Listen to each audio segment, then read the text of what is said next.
Good morning. If you'll just give us a moment or two, we'll just allow people to join and we'll get started.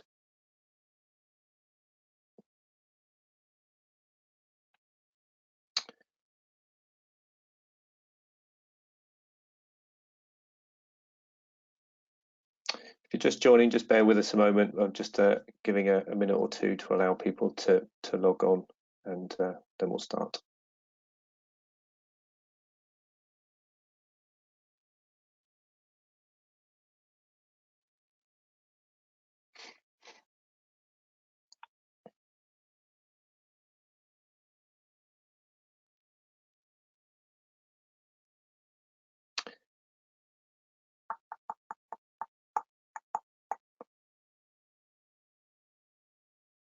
I can still see the attendee numbers going up, so just bear with us for another minute while we allow people to get on.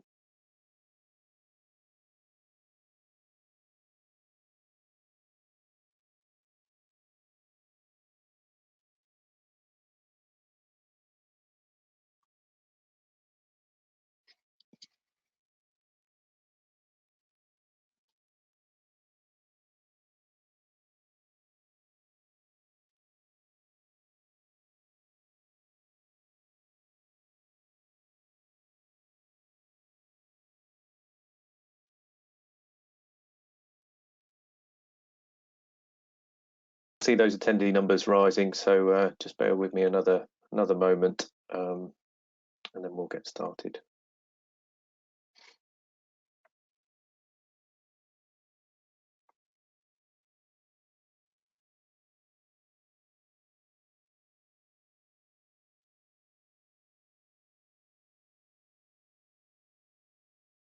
Okay, so I think those numbers are still going up, but I think in the interest of time, we will get going. So good morning.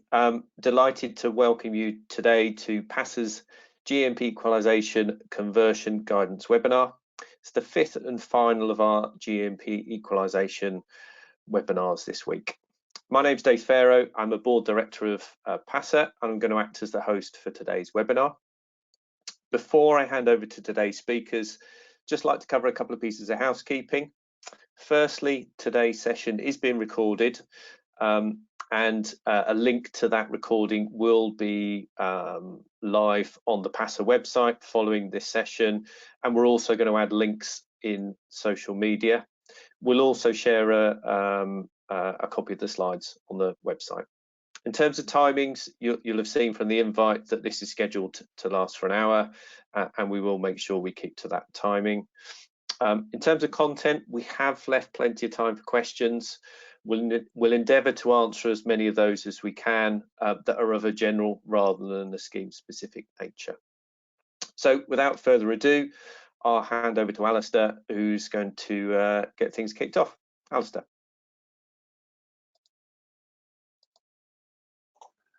Good morning, everybody. Thank you, Dave. Yes, my name's Alasdair Mayes. I'm a scheme actuary and a partner at Lane Clark and Peacock.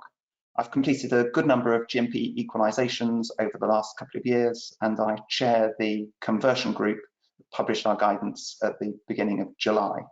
I'm delighted to be here today, wrapping up this week of webinars on GMP equalisation with this session on GMP conversion and what it means for you.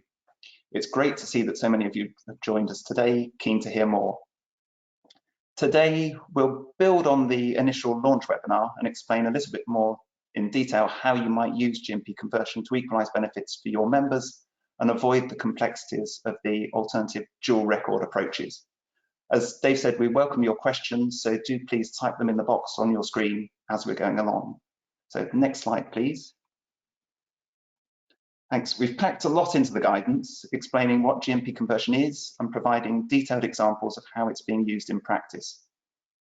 In the guidance, deliberately, we were not prescriptive. There's no single way to use GMP conversion, and we recognise practice to date has varied.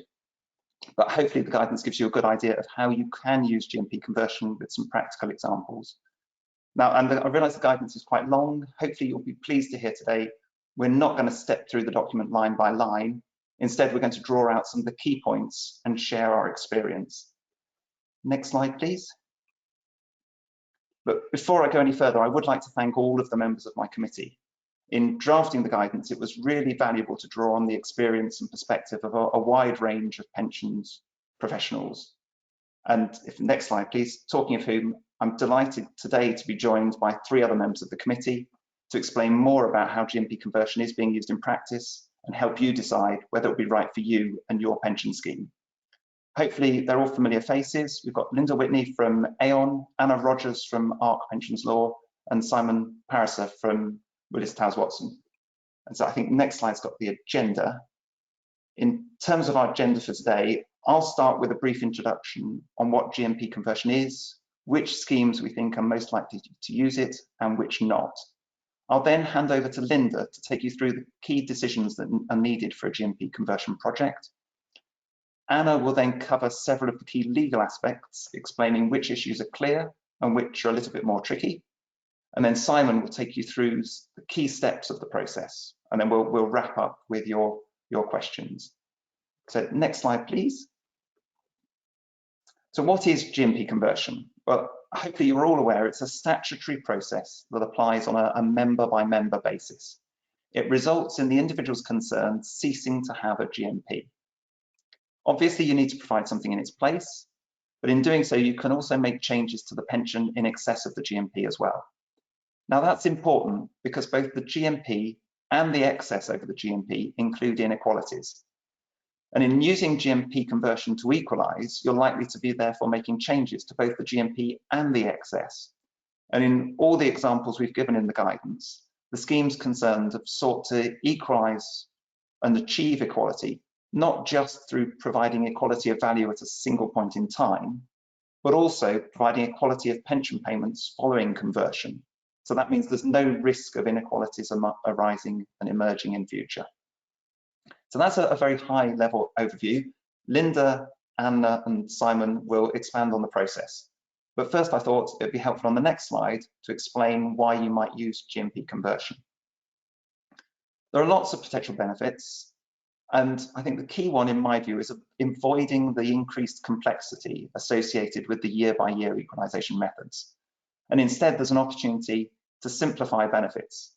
This can be a win for the members, trustees, and sponsor, but you do need to be careful. In each case, you need to consider the impact on the members and the scheme. As Anna will cover, there are lots of legal issues to consider. And you also need to make sure, in terms of whatever design you put together or whether you introduce any options, that you really are achieving simplification and not adding more complexity. And then, as I mentioned a little bit earlier, you also need to consider pensions tax. As a result of taking all of those factors into consideration, GMP conversion will be right for some, but not others. And on the next slide, please, we've set out some examples, thank you, of some details of which schemes we think are likely to use conversion and which not. So, and in terms of the ones on the left, in terms of the green points, I think schemes with complex benefits are likely to, who are keen to simplify them, are likely to use GMP conversion. We also expect smaller schemes are particularly likely to benefit. The admin costs can already be disproportionately higher for smaller schemes, and year-by-year equalisation methods are only going to make that worse. Larger schemes, on the other hand, can spread the costs of the year-by-year methods over a wider membership, generating efficiencies of scale. Many schemes are looking to buy out in the future, and insurers charge upfront for future admin costs. They also tend to charge more for complex benefits, as they're harder to set up, administer, and hedge. So we think smaller schemes looking to buy out will be particularly attracted to conversion.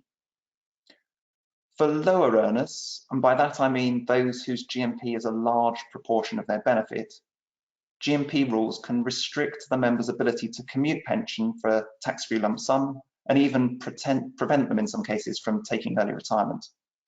The year-by-year equalisation methods will only make that worse, and so schemes with a lot of low earners are more likely to find conversion attractive. On the other hand, schemes with a lot of high earners, and by that I mean those with large pensions or making large pension savings, are less likely to adopt GMP conversion, or at least only apply it after retirement, and that's because of the pensions tax issues that can arise on conversion.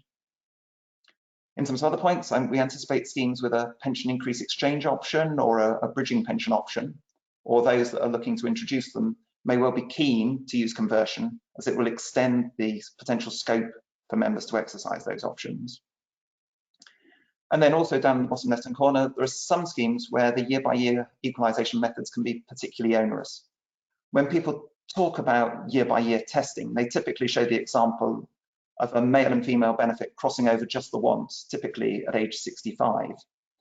But sort of real life can be quite different from the theory. And in one of my clients, in calculating the arrears due on equalisation, we found that under the dual record methods, which obviously you have to use for those past arrears, pensions have been crossing over multiple times in payment. 30% of the pensioners had already had more than one crossover, and 5% had had 10 or more. There was one member whose benefits had crossed over more than 20 times since they retired. Now, in that case, the sums of money involved were not very large, but the ongoing administrative costs of having to deal with that switching backwards and forwards between the methods or keeping track of carrying credits can be particularly significant for some schemes and therefore make them more attracted towards conversion. That said, balancing all of this, conversion does involve making changes to members' benefits and making assumptions. Life never turns out as we've assumed and as we've all seen over the last year or two. By definition, using conversion, members will end up receiving more or less than they otherwise would. How material that is will vary from scheme to scheme and member to member. And so in my experience, it's really important to look at the impact across the whole membership. Each member is an individual. So it's just as important to look at the edge cases, those where the impact is greatest, as at the average member. And so the trustees of any particular scheme will need to consider a wide range of factors such as these and be comfortable that the pros outweigh the cons for their scheme and their members in order to decide whether conversion is right for them. And so with that, I'll hand you over to Lynda.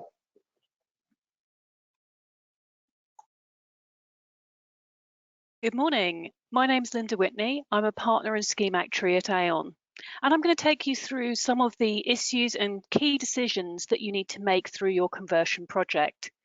So moving on to the next slide. Firstly, who do you include? If your objectives are just to equalise, then just doing the 90 to 97 folk alone makes sense. But if you're looking for wider benefits from GMP conversion, then you might want to actually convert all members with GMP. Otherwise, you'll still be administering all those GMP nasties for your pre-90 people. Secondly, what benefits are you including for those people? It must include all of the GMP, but actually the pre-88 GMP is relatively simple. It can just become fixed zero. And typically people are not modifying post-97 benefits. But Anna might say a little more on that later. So thirdly, when do you decide to convert? Particularly for your deferred members, the tax position is easier at retirement. But you can do it in bulk, especially if there are other reasons to justify that approach. And lastly, what is the nature of the post-conversion benefits that you're going to provide? The guidance talks about a range of approaches.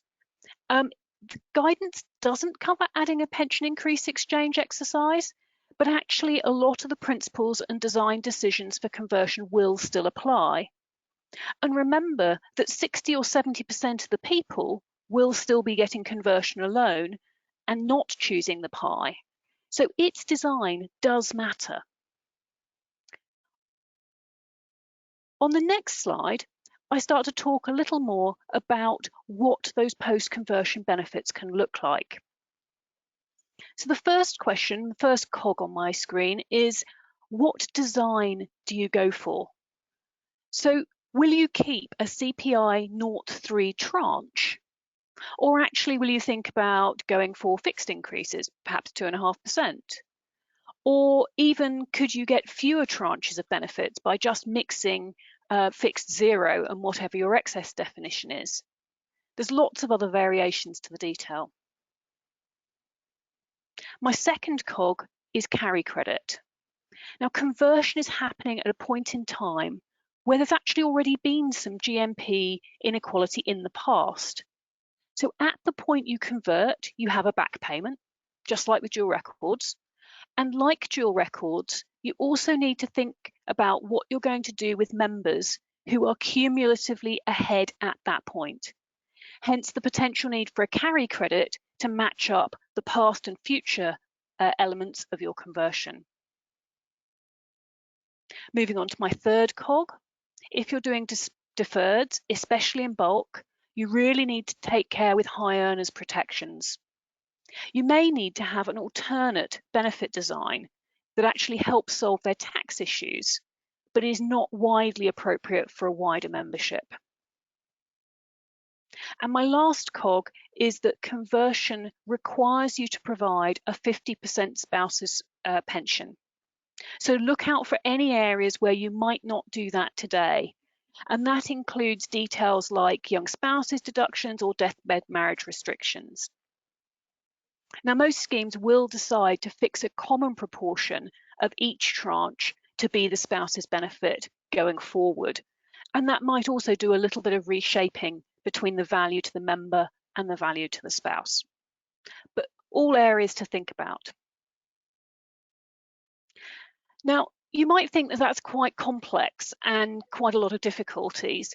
So on the next slide, can I just remind you how hard it is to do GMPs properly today? Because conversion does get rid of lots of GMP nasties that you'd otherwise have to do. And in dual records, you'd not only be doing them once, but twice. You do still need the data to be able to calculate the impact of all these things, but you get everything out of the way embedded in the conversion calculations. So in particular, you would no longer have to do checks at GMP age for anti-franking. You wouldn't be retranching your benefits at GMP age. You wouldn't be doing extra checks on death for the spouse's benefits. And you can choose to make all your pension increases on the same date in the year and in the same way. So if you've got proportionate first increases, then let's do that for all tranches as well. And for deferred at retirement, as Alasdair mentioned, you no longer have to restrict when a member can retire or how much cash they can take, because you'd otherwise be concerned about GMP coverage at GMP age. And this is a really complete win, as you don't even need to include that bit in the conversion calculations. So lots of difficult decisions to make, but also lots of complexities that you're getting rid of. So I'm now going to hand over to Anna to talk about how the legal areas work. Hello, everyone. Thank you, Lynda. Lynda's explained all those marvellous advantages of doing GMP conversion, and in the light of that, why has it not been more widely done? I think it's fair to say that a couple of years ago it was regarded as just being in the too difficult pile because of the legal issues involved. So as a pension lawyer, one of the pension lawyers on the group, it falls to me to talk about some of these legal challenges. Simon's going to talk about the actual process, but I'm going to pick out some of the issues that people have been worrying about or were a couple of years ago. And we thought it would be helpful to try to triage them in a way to pick out the things under the general theme of some legal issues are clearer than others, to pick out the ones where the path has become a bit smoother, and then go on to some more complex. So if we can start with my first slide, the areas where we would say that the initial worries have been overcome. So firstly, trustee powers. Do trustees have power to do conversion, given that, as Alasdair explained, the benefits are different and there will be winners and losers? Parliament has clearly allowed trustees to do this, and there is a clear consensus there that it is an option available to trustees. Is there a worry about the methodology? No, the statutory process is very clear. It's absolutely certain who gets to decide. Trustees decide the assumption, the scheme actuary certifies the equivalence calculations, and once you've done that, it's jolly difficult to overturn. and it isn't open to being second guessed in future in the way that dual running methods could be. So it can bring great certainty. There is an established mechanism for notifying HMRC whether they want to be notified or not. It's a condition of doing a valid conversion, and that is workable. And tax for pensioners is relatively straightforward, which has meant that bulk exercises for pensions in payment have been fairly widely adopted. And minor reshaping clearly can be done because there's power in the statute to make amendments that are necessary or desirable to remove GMPs. So all those frictional aspects that Lynda was talking about, restrictions on early retirement, lump sum step-ups and so on, it's absolutely clear that that is an expected part of the conversion process. So these are things that people involved in conversion exercises are no longer worried about, and I think it's fair to say consensus has emerged. If we could go on to the next slide. There are issues that perhaps need a little more thought, but schemes have got comfortable with them. One is missing employers. In a multi-employer scheme, ex-employers, you need their consent. Again, this is one of the conditions in statute. So, and it would be better if the legislation clearly said that it's only the current participating employers who have to consent.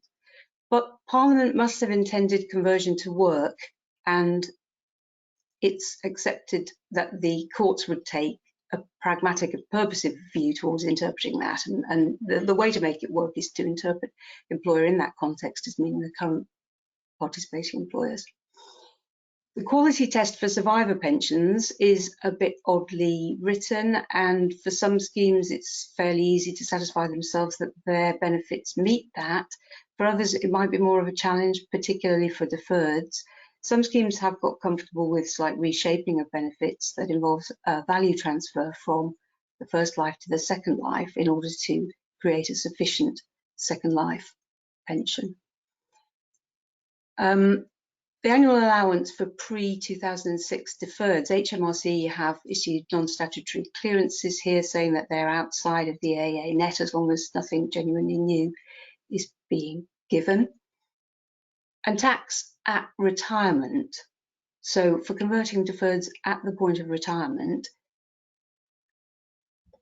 different schemes have found different solutions to this. It makes a difference whether the conversion is done immediately before the point of retirement or immediately after it. There's quite a lot set out in the guidance about how to do that and the factors to take into consideration, and whether the scheme might want to actually have the option to do it either way according to which is better for the member. That's pretty complicated, but it's doable. So going on to the next slide.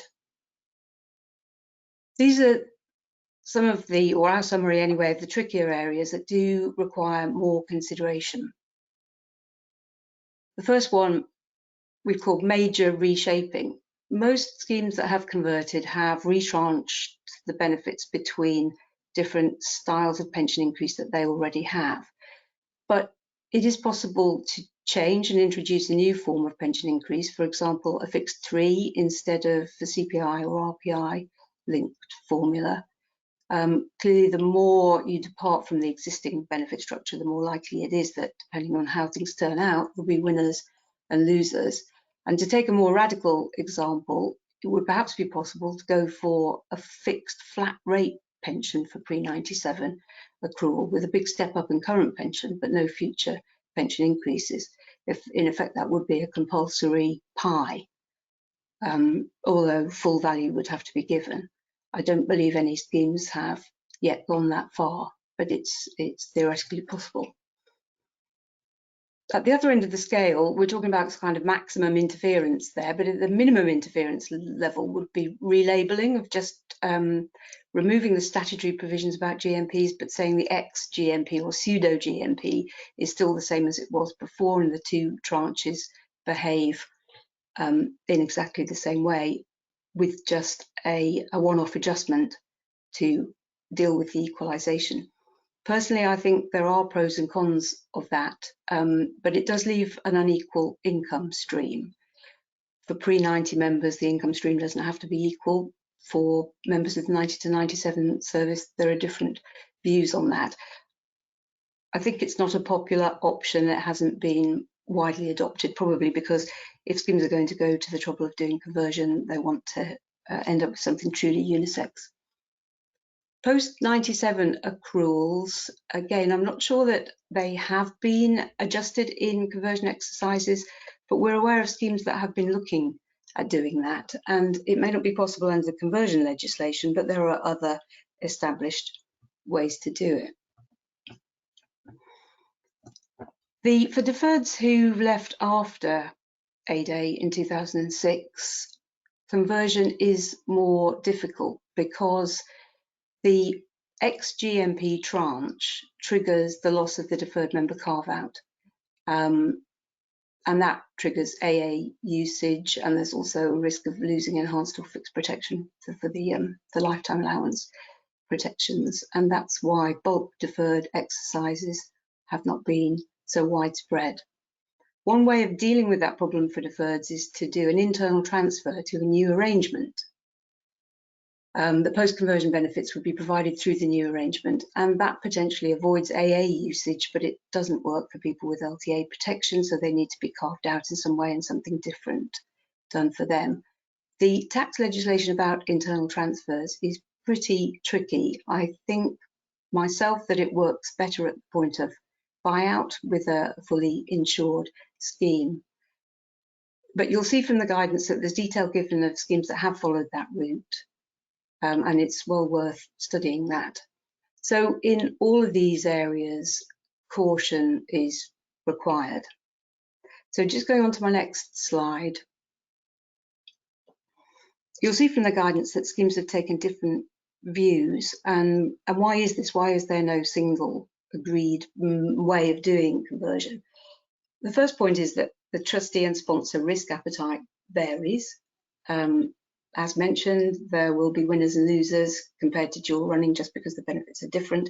It's not a zero-sum game. Members could all be winners. It depends what happens to inflation and the benefit design chosen and what happens to the individual. There are also the tax implications for members that might steer trustees and sponsors to want to do conversion maybe only for current pensioners. And there are different fiduciary considerations for different schemes driven by their circumstances. Conversion might help a scheme to bridge the gap to buyout, and it might bring certainty to benefit structures and solve past problems. And as Alasdair explained, dual running can be quite problematic and it may be expensive. And these things differ from one scheme to another, but where there are strong fiduciary reasons, trustees will have much more of an appetite to lean into taking a view on some of the legal issues. The conversion legislation and the pensions tax legislation are very complicated. They are imperfect, but you can see that people have concluded that they're good enough and that we can work within them. But I am authorised to say that legal advice is key to working within the existing legislation and carrying out a successful conversion. And I think there are 25 or so references in the guidance to taking legal advice. It really is something that should be done with care, especially if the scheme is not sticking completely to the middle of the road path, but exploring some of those areas that we've identified as a bit more tricky. So at that point, I'll hand over to Simon to talk about process.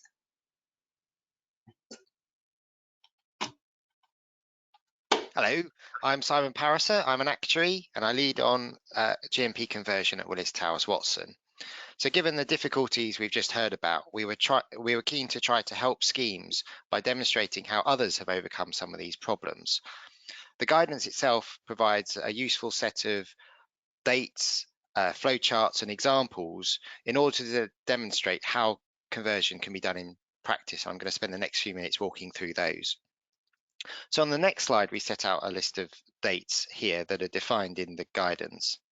And now there's potential for confusion over how the different practical and legislative dates all interact. So we decided a glossary of dates, as you see here, is useful. And it also can help with some common terminology across the industry to help with some of the shortcuts. And then we'll see in a minute how these are going to knit nicely together in a flow diagram. The bold items here are those in the legislation, but we also thought it was helpful to clarify the points and also the timing of these. On the left-hand side, we've got the legal updates, and they highlight some of the key aspects of conversion. And the key point here is that some things have to be done in a certain order in order to make sure that the conditions of conversion are met. On the right-hand side, we've got the actuarial dates, and they also need to be thought through for the actual calculation itself. Now, one point to note here is when it comes to the assumptions and how to go about these, we're seeing that schemes are trying to set the principles and how to set that early on in the process so it doesn't interfere with the rest of the project. And then having what we're calling a financial conditions date, where there's some sort of mechanistic update of those. What we're finding though is that actually the assumptions underlying conversion itself may not be the key driver of some of the terms of conversion. So it may be important or useful to to make those slightly separate as well. Moving on then, so we've got on the next slide, we're showing a nice flow diagram. So what we thought was, now we've got all these dates that we've highlighted in the guidance, it would be useful to try and work out how they all work together. And there's no precise way of doing this exact way, but this works. This flow chart should work with all the other things you have to go through, and it should work for both pensioners and deferred pensioners as well. So it's worth spending a bit of time on this one. So the first step in any conversion is to work out what the design looks like. And this includes some of the principles that Lynda alluded to earlier, things like who to include, the benefits to convert, and the nature of those post-conversion benefits. Also, at this point, you want to establish whether or not you're wanting to do a pie or not at the same time. We're finding quite a few schemes wanting to go down that route. This step can take some time, however, depending on the complexity of the scheme and the differences of opinion between trustees and company. And in addition, we're finding, we haven't said the word yet, but we're going to say it now, it's data. Data might impact on the design. So if there are gaps in the data, you might have to carry out some sort of cleanse or think about if there's any type of workaround. So once you've broadly agreed that the design, you have to go through some sort of consultation, and there's no legal requirement on how that consultation is run. The legislation is very light on that, so that needs to be thought through. No doubt industry practice will help us with that. The schemes in question in the examples, 2 of those used a 30-day consultation and the other one used the 60-day. And then when consulting, you can also start building the model in order to carry out the conversion calculations and test that design. And I think testing is key, because just remember, we are changing members' benefits here. We are changing people's money in their pocket. So we need to make sure that we're doing it correctly. Assumptions can also be advised upon. There may be winners and losers. So having that model will help us determine what that looks like, and understanding that through testing is really useful. Obtaining employer consent is the next hurdle if you've finalized that design. And in practice, though, I think, you know, the sponsors will be going along the journey with the trustees. We're seeing them very interested in the design to make sure that they're comfortable. And so I'd envisage that being a through process rather than anything else. Notwithstanding that, I think there does need to be something formal to document that the employer has consented. So assuming that happens, you can then do the calculations, and then the certification, the actuarial certification of equivalence, has to follow within 3 months of those being completed. We're not there yet. The results would then need to be passed to the administrator, update the records, communicate to members, and before you get to the conversion date, the rules are amended and HMRC is notified. You then convert, notify members, update the payroll. Easy, you're done. So on the next page, we'll show you now what the at retirement process looks like, which is a little bit trickier because the legislation doesn't really foresee any dribs and drabs of people coming through conversion. It's thinking that it will be a one-stop shop. So the at retirement process needs a bit of thought in order to work with it. And in particular, it's this thing around the certification, where the actuary needs to provide a certificate within 3 months of the calculations themselves being completed. Now, we need to therefore think about some sort of efficient process whereby the administrators can do the calculations, pass them over to the actuary, and make sure that that is certified on a regular basis. Otherwise, you might fall foul of the legislation. So that's the real key thing, and that's the thing that we're thinking through as part of the at-retirement process, to make sure that is as efficient and orderly as possible. But there's quite a lot you could do beforehand. So notifications, things like the HMRC notification and agreeing to the employer consent up front, can be done early on. And I guess the employer, just to note, they probably will want to reserve the right to pull conversion if they don't want it in the future as well. So it may not be a totally unconditional consent. So just looking back at that flow chart, so in fact the first half of it looks very similar to the previous slide, and then it's just setting up that process so that there's a regular update of people approaching retirement. So on the next page then, we're just going to spend a few minutes before we get to questions on the examples, and so that's in section 6 of the guidance, and it helps to bring out some of this to life a bit more. And certainly on the group, we found it really helpful to think through and share experiences of the conversions, the early conversions that were done. And as a reminder here, we are focusing on the examples of what could be done rather than best practice or recommending an approach. So in each of these examples then, we had a very similar starting point. They were trying to equalise, and the resulting design looks really quite similar, with tweaks around the edges rather than whole-scale changes. The 3 schemes in question had 3 tranches of pensions in payment, and they were converted to 3 tranches to maintain the same level of inflation protection.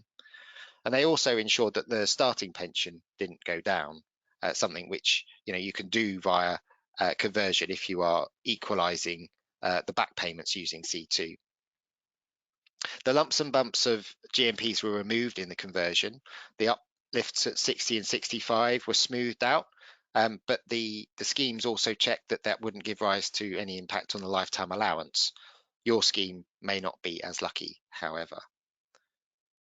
So then on the next page, I just wanted to focus a little bit of time on the deferred pensioners. So they're both bulk or at retirement have issues. On the left hand side, for bulk deferred pensioners, then the key consideration is around the fact that GMP itself gets a higher expected revaluation rate before retirement than the rest of the benefit. And if you're converting that GMP, then this can lead to potentially an annual allowance tax charge. So there's various ways in which you might address it.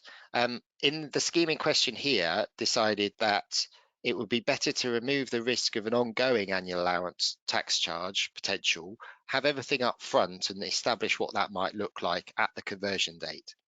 And how they did that is illustrated on the diagram on the left, with the impact that they were assessing against the life annual allowance shown by the curly brackets there. Now, the scheme also decided it should have some safeguards for members at risk of an annual allowance charge or who had fixed protection. And so what they employed was what they're calling a constrained conversion, which was adopted for some members, which worked to reduce that starting pension so they didn't get that annual allowance, track that up in deferment so it wouldn't breach anything over that time, but then transfer the value of that reduction through to higher increases, which means that the member would get less early on in retirement but more later on in life. And then finally at retirement, for the at retirement process, we have the same issues for annual allowance as for bulk, although the impact is much likely to be less. The scheme in question received legal advice that if converting before retirement, there was a risk of adding something to the annual allowance test, as well as breaching fixed protection. However, converting after retirement was okay. So the majority of the membership, they decided that the conversion should happen before retirement, which meant that the GMP restrictions of early retirement and tax-free cash were lifted. But those at risk of the tax charge, conversion could happen after retirement, and that's what the flow diagram on the right is showing, is the triage approach there. So a whistle-stop tour there of the practicalities of conversion and how you might work through some of those complexities. I now hand back to Alasdair to conclude before we open up for questions. Thank you, Simon, Lynda, and Anna. And hopefully there we've covered through the core parts of the guidance and the key points that you might need to be thinking about in deciding whether or not conversion is right for you. So, and with that, I think I'll hand back to Dave to sort of be question master and ask us some questions that have been coming in as we've been going through the session.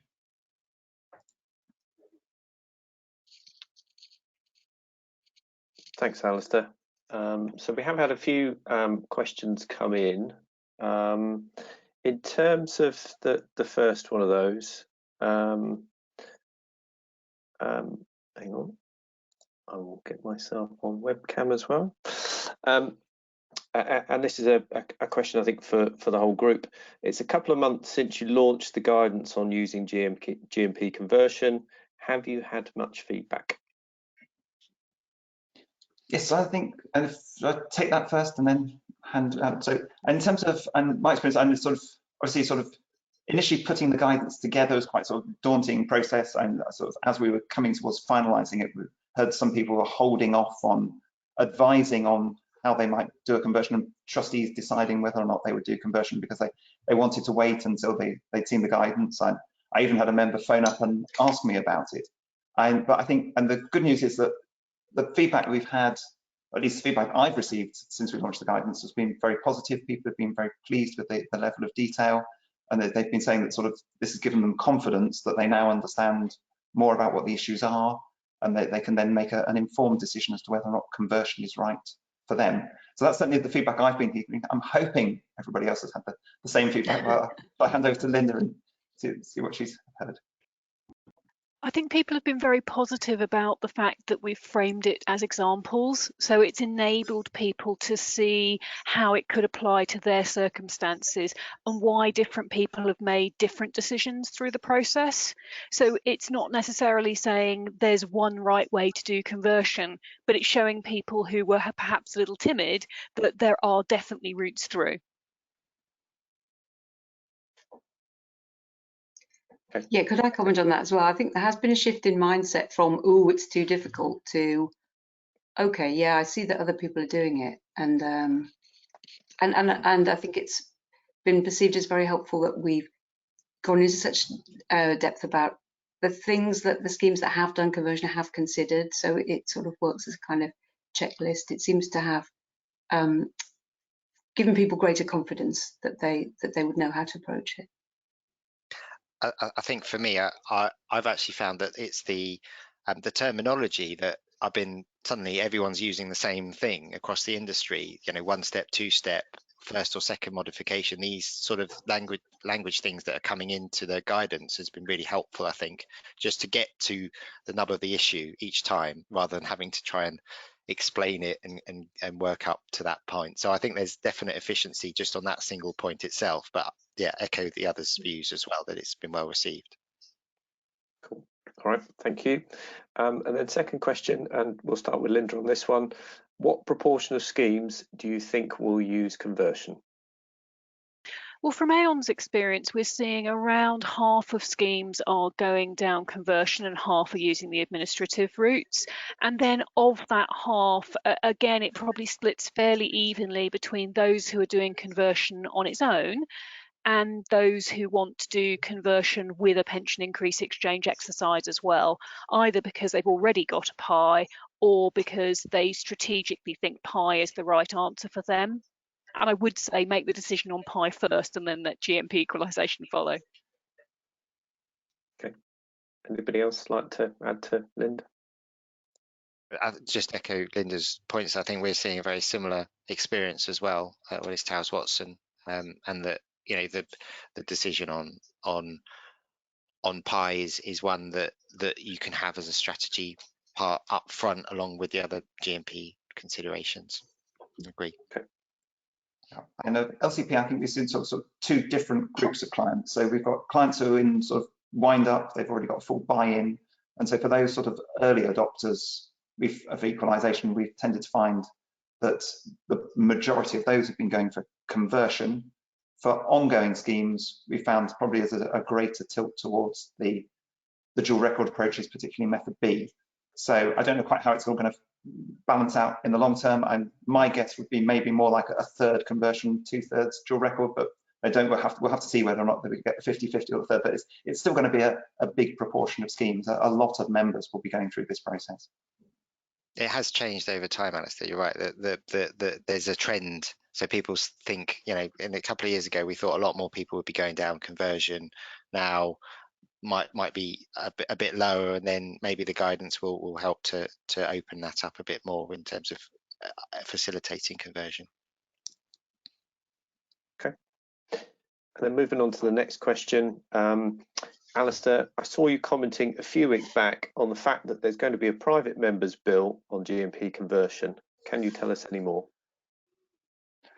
Okay, yep. So yes, and so Margaret Ferrier, a Scottish MP, came 12th in the ballot for private members bills, and much to our sort of collective sort of delight, she has said that she'll be taking forward a bill on GMP conversion. So what we're certainly hoping out of that is that it will be a bill that seeks to sort of clarify the legislation, and Anna mentioned a number of points where the law could be a bit clearer, and it really would be very helpful if the legislation was updated to reflect those points. And so certainly that's what we're hoping, and so we're hoping that will get sort of cross-party support and make its way through the current session of Parliament. Okay, thank you. And then next question, I think is probably one for Simon. One of the topics that came up in earlier sessions in our GMP Equalisation Week is whether the industry has the capacity to complete all of these GMP equalisation projects quickly.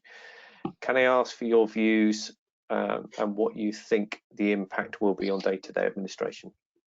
Yeah, it's a very good question, Dave. I mean, over the past few years, I think it's 3 years on, and we're still having issues with GMP equalisation and conversion. It's a slow burn here, but we're now getting to the stage now where I think most people have got to an understanding of what the issues are and moving it along. So I think it's a huge task is the short answer.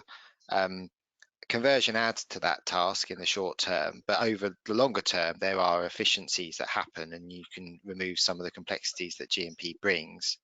I think for me, the hardest people hit are the administrators, though, and they've already got a lot on their plate in the day-to-day administration. And it's important not to change that and affect that. So for me, administrators so far have been really accommodating of equalisation and conversion and working out how it can all work, and that's been really helpful for me as an advisor to work that through with them.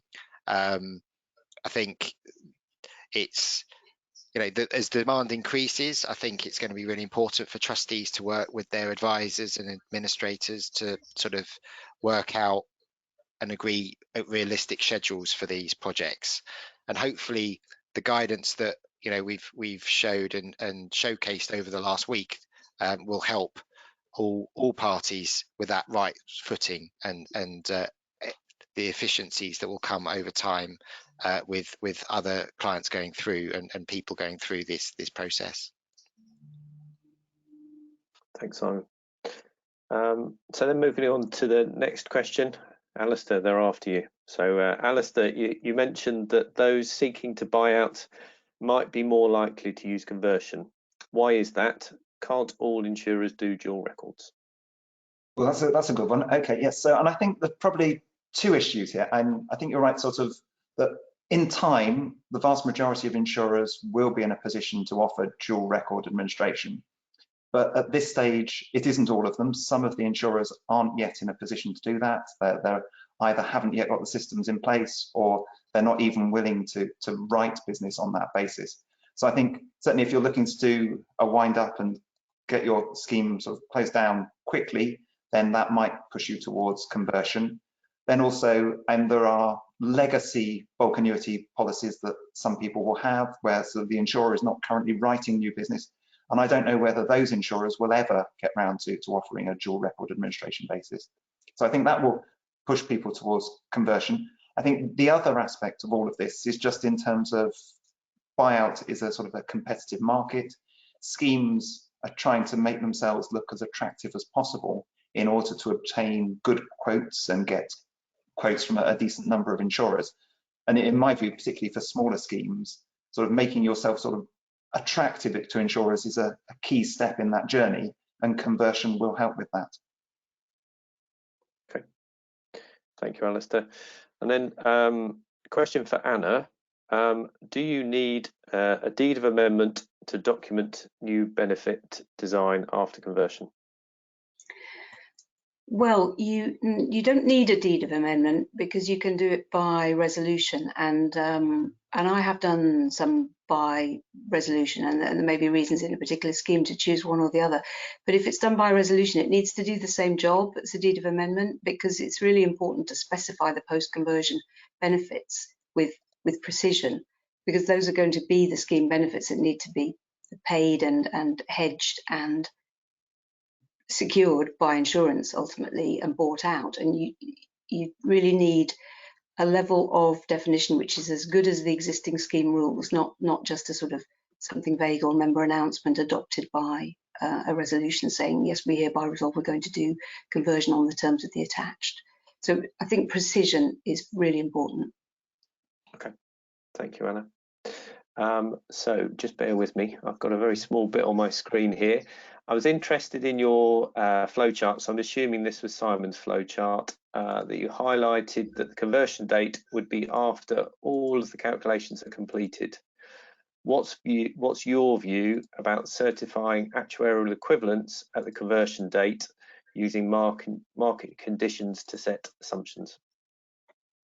Okay, so I think there's two things there. So the first off is the conversion date itself could be in the future or in the past. So of the actual calculation. So the guidance highlights that you can do it either way, and the flow chart is as an example of those issues. I think for me, I think that I mentioned it earlier that the market yields themselves, if you've got the conversion date in the future, then that is I think the question is on the uncertainty around you don't know what those conditions are going to be in the future. So I think there's a couple of things to note. So first of all, the market conditions themselves aren't necessarily the key driver for the conversion terms. So they are sort of in the because you're in a lot of cases tweaking around the edges, you're not going to make a lot of an impact. But then separately, you're also looking at converting a pension to a pension rather than pension to a value. And I think the other third point I'd mention is that these are benefits that are going to be put into payment over the long term. They're not, this is the value of your benefits today, this is, you take that away and go and invest it. It's something that the member's going to get over the long term. And as a result, you might want to start thinking about more long-term assumptions that come into place. The financial conditions date, however, if you are concerned about it, the financial conditions date identified in the guidance can help. So if you wanted that mechanistic update to make sure that at the conversion date, which you could set in the past, it is okay, and you can get the latest version as or most up-to-date version as possible of those market conditions, the legislation allows you to do that. Okay, Thank you. So I think we've got time for one more question. So the question is, if you find that you have to give members with protection higher increases than the rest of the members, are you still achieving the same simplification gains? So I'm not sure whether that's an Anna or more of an actuarial question, but I'll leave it to you guys. More of an admin question, maybe.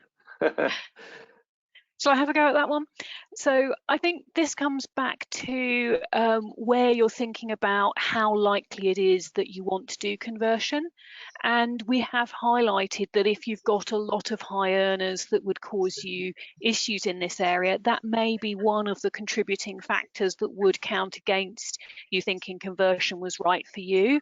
But these things are all of a balance. And going back to Alasdair's slide earlier on, you know, there's pros and cons of both, and you have to weigh those up. And that's one of the cons that may lead you to weigh in a particular direction. Okay, very succinct, Lynda.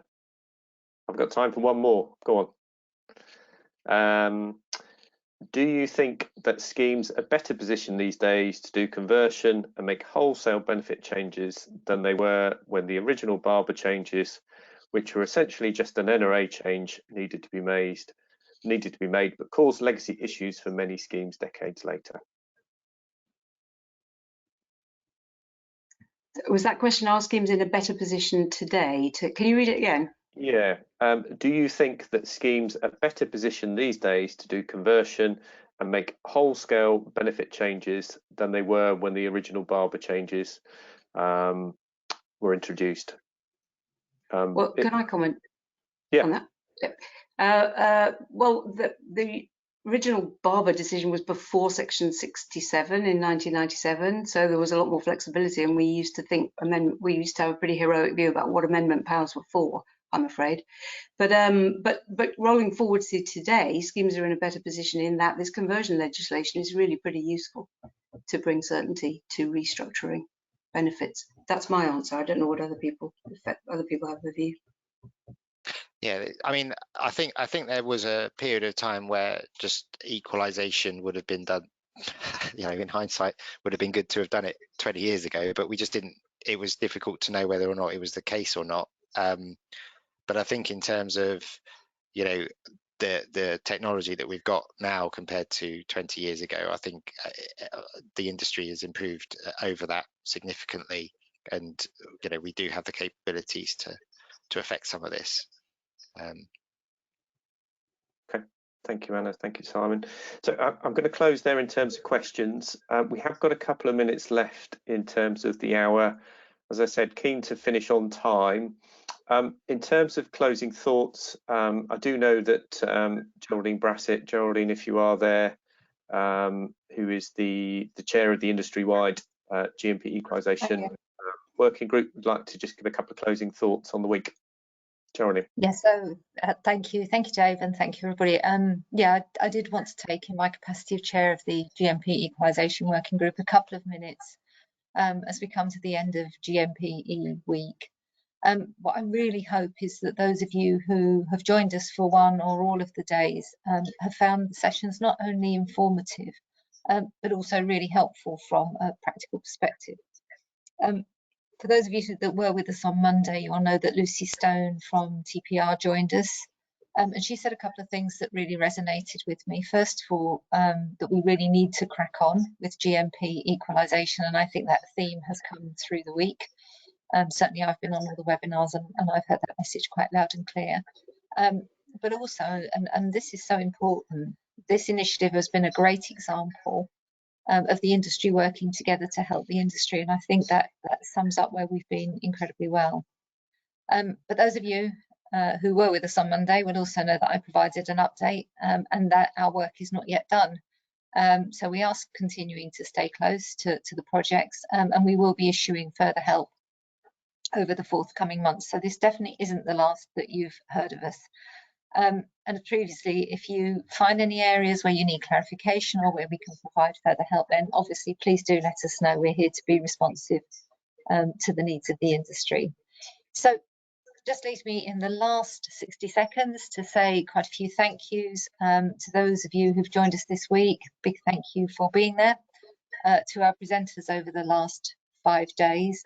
To the small army, and it is a small army, I think, of people who've contributed to the guidance to date.